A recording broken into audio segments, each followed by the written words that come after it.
All right, picking up where we left off. So we were in still in the 18th century talking about the effects of early commercial expansion.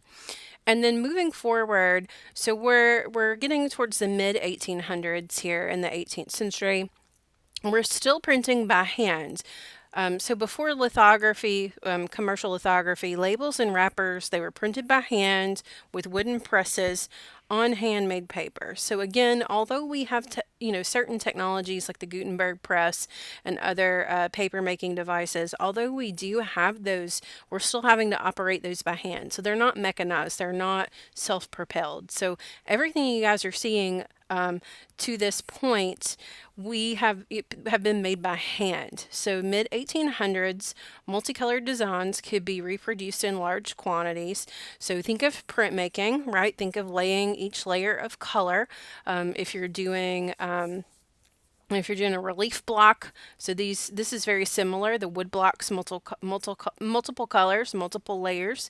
So this would be this is a black and white image, and then this is a color image advertisement for Quaker rolled oats. So even then, Quaker, right? We know that brand.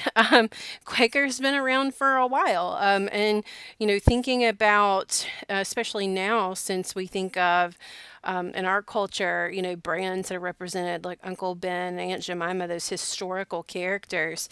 We still have the little Quaker guy. He's changed quite a lot visually, but thinking about these brand characters and the way brands are represented in packaging. So again, hand printed. You guys will notice we have very simple color processes here. We have the red, the blue, and the yellow and the white, which is the paper. Okay, so really thinking about how we're layering those inks and those processes when they were doing that by hand.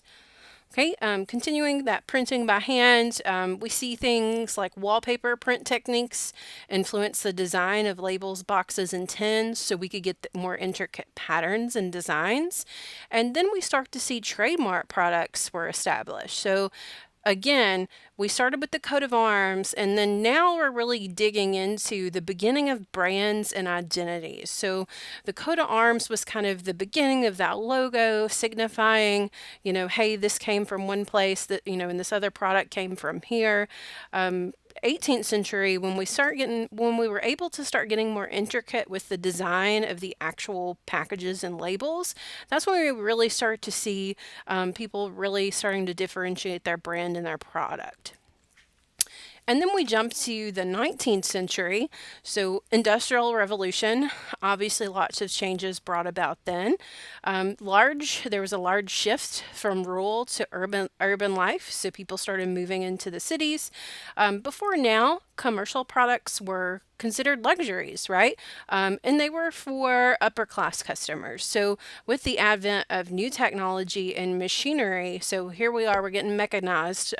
We're not doing everything by hand anymore. With new technology and machinery, brought about the new products that were available for the masses. So, mass production times 10,000, right?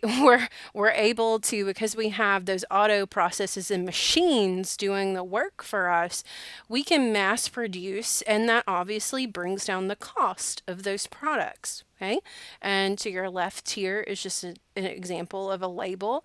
Again, you can tell here we've got some branding going on, patented. And we can see this is called the double warp, whatever this product is for. Sorry, guys, I don't have the label on that. But it's a label design. And you can see that things are starting to get a little bit more intricate, just even in the look. Still in Industrial Revolution, again, that large shift from rural to urban life. Three important innovations. So, big takeaway here. In the 19th century, brought about commercial lithography. Okay, that's one.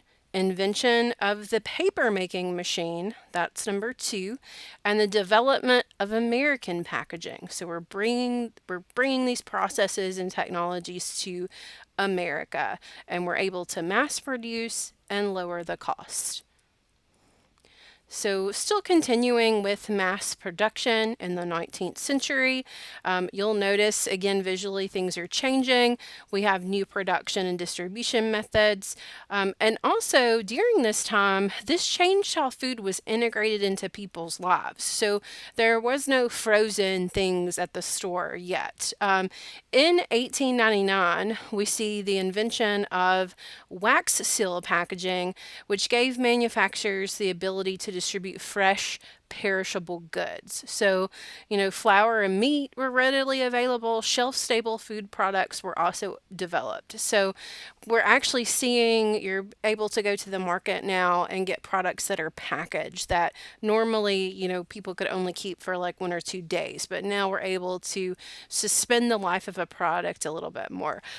We also see use of tin cans to seal cooked food. So canned goods, varieties of foods available year round. So want a can of green beans, you get a can of green beans. You don't have to wait until it's fresh and in harvest to be able to get those things. So looking at these illustrations here, and again, you guys will recognize some of these brands. They've been around longer than you probably realize. Bird's Eye, this obviously looks a lot different now. Comes in a plastic bag in the frozen section. A couple of them are still in a box, but most of them you have those little plastic bags that you can even put in the microwave and steam. So that's a development. The Kellogg's Corn Flakes illustrated box, and then the Carnation brand evaporated milk. Still continuing with mass production, in 1913, we saw the invention of the assembly line. Thank you, Henry Ford. And then mass production was really booming in the US. With the mass production, this brought about the need for the consumer to identify with the food product. And why did we see that need for identification? So, thinking about mid-century expansion in the late 19th to earliest 20th century, companies that manufactured and supplied packing materials became a resource for package designers. Large companies such as DuPont, Container Corporation of America, they created package design development departments. So people specifically hired to think about package design and packaging. And then in the 1930s, companies began to offer package design services. So the idea of designing for packages and designing packages has been around since the night as we know it since the 1930s. All right, again, continuing on, still in the late 19th to earliest 20th century. This brought about the importance of designers understanding technical aspects of packaging and package design. So designers really began to be product focused. What does it do? How is it made? What materials are used? Where is it sold? And the invention of, and again, we're so ingrained and so spoiled with technology, we don't think about what it was like during this time period. But the invention of the shopping cart added significantly to the shopping experience. And why was this a huge deal? Before, when you were purchasing these goods, you would go in a store and there'd be a counter and the items would be behind the counter and you'd ask the store clerk. So think like super old school mom and pop. They would give you, I want a box of evaporated milk, and they'd reach and get that for you. So there wasn't really the basket and the shopping cart, or if you're from the South like us, the buggy, as you might call it. Now people could go through the store and they could shop for themselves. So this allowed the consumer to pick their own products. So now we're fighting for attention on the shelf, right? We want the consumer to pick our product. We want the consumer to buy our product. So this was really a huge, huge deal with the consumer being at the forefront of purchasing decisions. They were in control more than we were used to seeing before. So again, this also brought about the growth of competition. Marketers became aware that products had established attributes that reflected or attracted gender roles, class, race, etc. So this is when we really start looking into that targeted marketing, right? And targeting specific consumers. So growth of competition, again, designers and marketers start learning the market and target audience. So so like any good designers and marketers, they're putting things out there, they're seeing how they're received, and then they're bringing that feedback back and tweaking that product to make it better or more alluring to the consumer. So if we look at this image here, these are actually old beer cans. I know some of them kind of look like cans of oil or something, but these are old.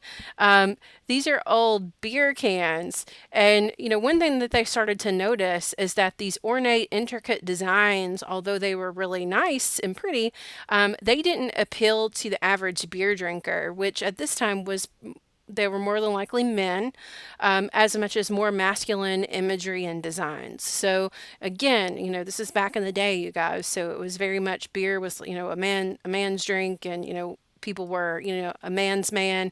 So you really have to think about who your consumer was. So they would put out these, super fancy ornate cans, and then discovered that the people who were buying them preferred the more simplified imagery.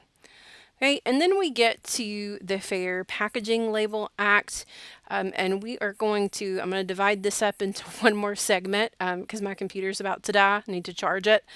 So let me get my charger, and we'll come back to the Fair Packaging and Label Act.